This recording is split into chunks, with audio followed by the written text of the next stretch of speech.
Las generalidades de los estados financieros presupuestados son aquellos que presentan la programación y ejecución del presupuesto de ingresos y gastos por fuentes de financiamiento, aprobados y ejecutados conforme a las metas y objetivos trazados por cada entidad para un periodo determinado dentro del marco legal vigente.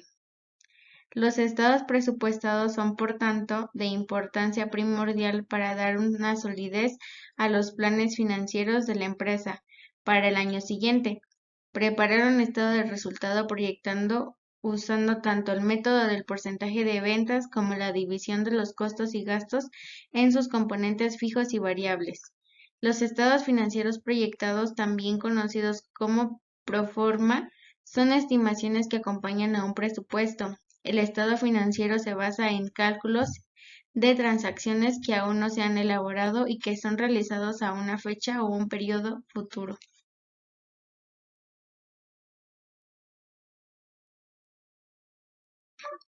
Como introducción, tenemos que los estados financieros proyectados son el producto final del proceso de planeación y presupuestación financiera de una empresa. Incluye el estado de resultados, el balance general y el flujo de efectivo. Los estados financieros proyectados constituyen una herramienta sumamente útil.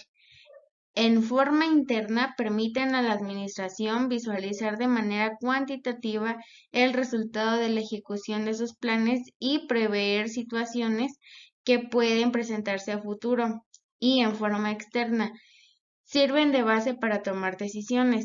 Cabe aclarar que, a diferencia de los estados pro forma proyectados a futuro, los estados financieros históricos presentan datos o transacciones que ya ocurrieron, o sea, en el pasado. Ambos nos ayudan a tener una perspectiva mejor de la empresa, como son su situación de liquidez, deuda, rentabilidad, actividad y valor de mercado, etc., en distintos periodos del tiempo.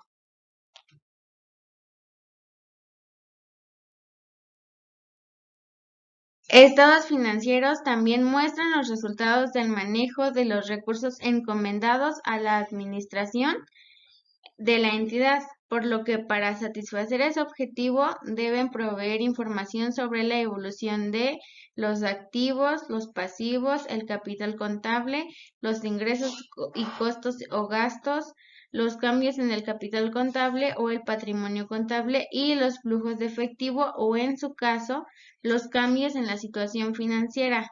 Son aquellos que presentan la programación y ejecución del presupuesto de ingresos y gastos por fuentes de financiamiento, aprobados y ejecutados conforme a las metas, objetivos trazados por cada entidad para un periodo determinado dentro del marco legal vigente.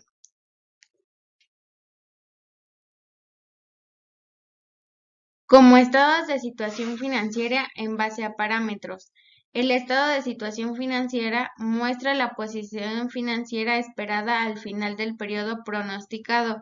Contiene las secciones que constituirán al activo de la empresa, bienes básicos. También presenta los pasivos, que son las obligaciones que adquieren los socios del proyecto, y finalmente el patrimonio o capital social. Por lo tanto, el contenido pro forma se resume en los siguientes rubros: activo, pasivo y capital contable. Dentro de todo lo económico, es necesario que se tenga información precisa de lo que es la empresa, con la finalidad de poder mostrar a la sociedad en sus diversas áreas que es esta, cómo esté operando y cómo todo lo relevante que pueda servir para decidir en torno a ella.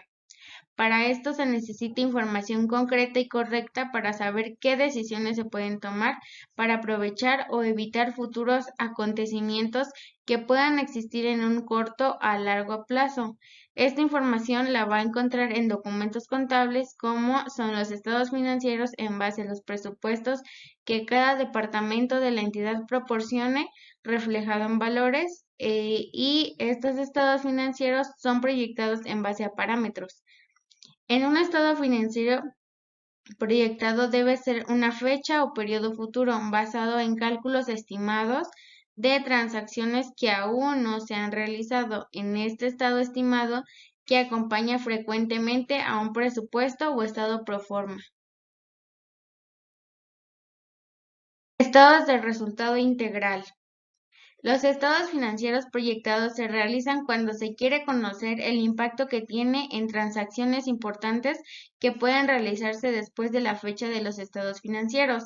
El estado de resultados muestra los costos e ingresos que se espera obtener para el año siguiente. Para elaborar un estado se necesita haber realizado un presupuesto de ventas, de costo de lo vendido, de gastos de administración, combinado con la información de otros ingresos, otros gastos e impuestos.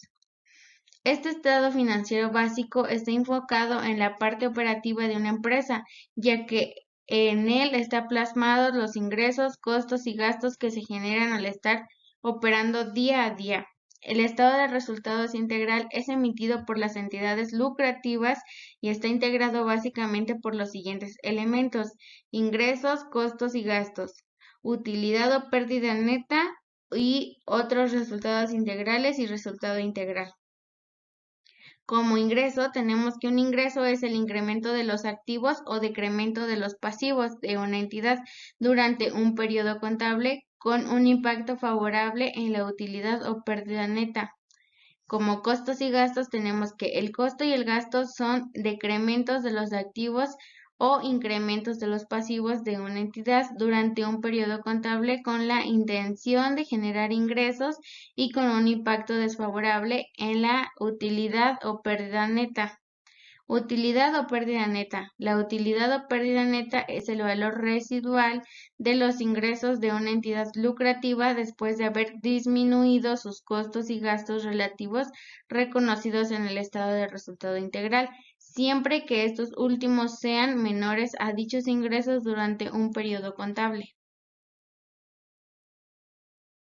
Estado de flujo de efectivo. En su caso, el estado de cambios en la situación financiera es emitido por tanto las entidades lucrativas como por las que tienen propósitos no lucrativos. Ambos se conforman por los siguientes elementos básicos: origen y aplicación de recursos. El estado de flujo de efectivo es un informe financiero por lo que se detalla el flujo de caja o cash flow de la empresa. Por lo tanto, en este se encuentran los registros de los movimientos de entrada y de salida a efectivo, ingresos y egresos durante un periodo de tiempo determinado. Por último, tenemos el estado de variaciones en el capital contable, que en este estado financiero es emitido por las entidades lucrativas y se conforma por los siguientes elementos básicos: movimiento de propietarios, movimiento de reservas y resultado integral. El movimiento de propietarios son cambios al capital contribuido o, en su caso, al capital ganado de una entidad durante un periodo contable, derivados de las decisiones de sus propietarios en relación con su inversión de dicha entidad. Los tipos de movimientos de propietario suelen hacer los siguientes movimientos: aportaciones de capital, reembolsos de capital, decretos de dividendos, partidas de capital contribuido, capitalizaciones o utilidades perdidas integrales, capitalización de reservas creadas y resultado integral. Gracias.